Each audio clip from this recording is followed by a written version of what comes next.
साथी से अनुरोध करूंगी कि साथी अपनी बातचीत रखें।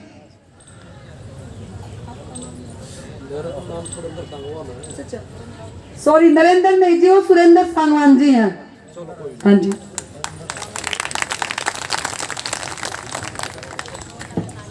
सबसे पहले सभी को मेरी राम राम। देखिए, समाज के अंदर औरत को घर की इज्जत की तवज्जो दी गई है, घर की इज्जत का नाम दिया गया है। और जिस राजा के राज में घरों की इज्जत सड़कों पर धक्के खाती फिरे, ऐसे राजा को तो डूब कर मर जाना चाहिए। राज करने की तो बात बहुत दूर है। शर्म होना चाहिए ऐसे नेताओं को। और मेरी एक बात ध्यान में आ गई, इसमें कुछ दोषी हम भी है। हमें भी सस्ता सिलेंडर चाहिए था। जब 2014 में मोदी ने वादा किया कि गैस सिलेंडर सस्ता किया जाएगा, पेट्रोल सस्ता किया जाएगा, डीजल सस्ता किया जाएगा, तो मैं अपने घरवाली की बात सुनाऊं। मैंने भी कहा, हमें जानकारी थी, क्योंकि बुजुर्ग कहते थे कि इससे निकम्मी पार्टी कोई नहीं है, इसको मत चुनो। बुजुर्गों की बात मानकर मैंने भी कहा कि भगवान इसकी वोट मत दे, लेकिन नहीं मानी। बोला जो ना, फूल ही बनाना, बस मोदी बनाना, ले ले सिलेंडर सस्ता। हमारे लालच ने हमें तंग किया और कुछ नहीं है। उस वक्त चुनाव के दौरान 2014 में एक हवा पैदा किया गया काले धन को लेकर। काला धन, काला धन, काला धन, काला धन आएगा और सबको 15 लाख मिलेंगे। ये मिल रहे हैं 15 लाख। एक वादा किया कि सबका साथ, सबका विकास, लेकिन हो क्या रहा है? सबका नाश हो सत्यानाश। एक वादा किया कि हवाई चप्पल पहनने वालों को हवाई जहाज में घुमाया जाएगा। हुआ क्या? आज ना हवाई जहाज है और हवाई चप्पल वाले बेचारे खत्म हैं। वादा किया गया कि काला धन आ जाएगा, लेकिन आज की रिपोर्ट यह है कि 2014 के बाद काले धन जो भी जितना था उस वक्त, आज वो बढ़कर 3 गुना हो चुका है। किसका विश्वास करें? इसीलिए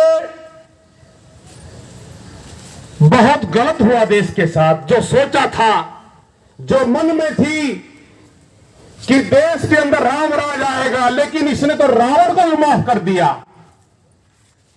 इतने गंदे और नीच लोग देश के सर्वोच्च पद पर बैठेंगे, शायद किसी को विचार नहीं था, किसी के मन में दूर दूर तक ये बात नहीं थी।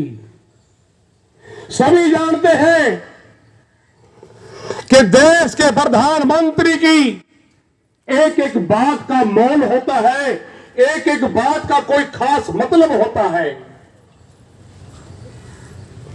लेकिन मैं क्या कहूं, आज नौबत ये आ गई कि इसको प्रधानमंत्री क्या, एक आम इंसान कहे में भी आम आदमी को शर्म आती है। और हमें शर्म यह आती है कि हम ऐसे गंदे देश के नागरिक बन गए, ऐसे आदमी के अधीन हो गए।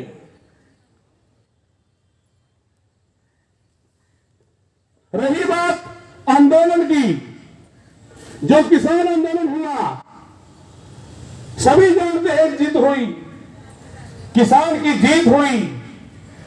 लेकिन कितने कड़े आंदोलन के बाद, कितने कड़े संघर्ष के बाद जीत हुई, शायद मालूम होगा।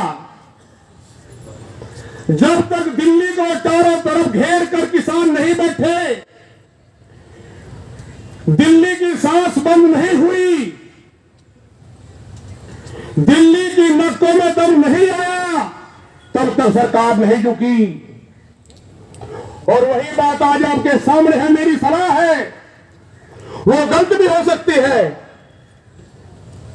ये वो राजा नहीं, ये वो इंसान नहीं जो गांधीवादी आंदोलनों से मान जाएंगे। आप यहां बैठे, सारा खर्चा आपका है, चाहे टेंट का हो, खाने पीने का हो, बोलने चालने का हो, सारा खर्चा आपकी जेब पर है। सरकार को कोई दिक्कत नहीं।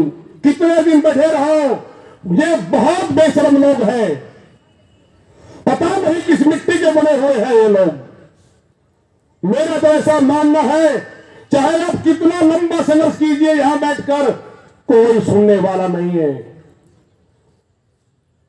संघर्ष करना पड़ेगा, यहां बैठकर नहीं, कहीं और बैठकर मरना भी पड़ेगा, कुर्बानी भी देनी पड़ेगी। सभी जानते हैं कि किसान आंदोलन के अंदर 700 से ज्यादा किसानों ने शहीदी दी है, तब कहीं जाकर जीत हुई। आप हमारे घरों से हैं, हमें बड़ी शर्म आती है। आज पता चला कि 86 दिनों से यहां पर बैठे हैं। डूब कर मर जाना चाहिए ऐसे राजाओं को। धिक्कार है उनकी सोच पर। लेकिन मैं ये कहूंगा, यहां कितने दिन बैठी रहो, कोई सुनने वाला नहीं है। मैं तो ये कहूंगा, यहां से डेरा उठाओ, चाहे जो मर्जी करे, आपको लठ भी खाने पड़ेंगे, शायद किसी को कुर्बानी भी देनी पड़े। यहां से डेरा उठाकर डीसी के दरवाजे पर रखो, उसका निकलना बढ़ना बंद कर दो। जब तक ये नहीं होगा, कुछ नहीं होने वाला है। देख लिया हमने, जब दिल्ली के अंदर आंदोलन था, पता नहीं कितनी कितनी बातें बनाई गई, आतंकवादी, खालिस्तानी, यहां तक कि जाहिल तक का शब्द इस्तेमाल किया गया हमारे लिए।